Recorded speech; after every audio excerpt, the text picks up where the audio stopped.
வணக்கம். நம்ம கோயிலுக்கு போகிறோம். போயிட்டு அர்ச்சனை செய்கிறதோ இல்லை தீபாராதனை கட்டுறதோ எல்லாம் பார்த்துட்டு அர்ச்சனை தட்டில் நம்மால் முடிஞ்ச காசை போடுறோம்.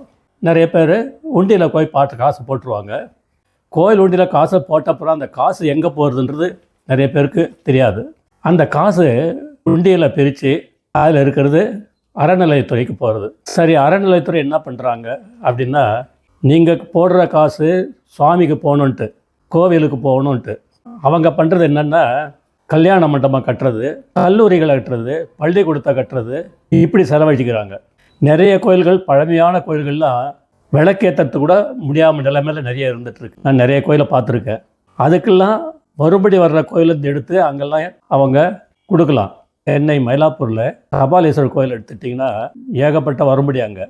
அதில் என்ன பண்ணியிருக்காங்கன்னா, குளத்தூர் நம்ம முதல்வரோட தொகுதி இருக்குது பாருங்கள், அந்த இடத்துல போயிட்டு ஒரு கல்லூரியை ஆரம்பிச்சிருக்காங்க. மயிலாப்பூர் கபாலீஸ்வரர் கோயிலுக்கும் குளத்தூருக்கும் என்ன சம்மந்தம்? நாம் உண்டியலில் போடுற பணம் சுவாமிக்கு போய் சேருன்றதுக்காக தான். கோவில் பணம் கோவிலுக்கு மட்டும்தான் செலவு பண்ணணும். தேவாரம், திருவாசகம், வேதம் போன்றவைகளை கோவிலில் கற்றுத்தரலாம். இதுக்கெல்லாம் பணத்தை செலவழிக்கலாம். ஏன்னா இதுக்கெல்லாம் கோவில் சம்மந்தப்பட்டது. ஜெய்ஹிந்த்.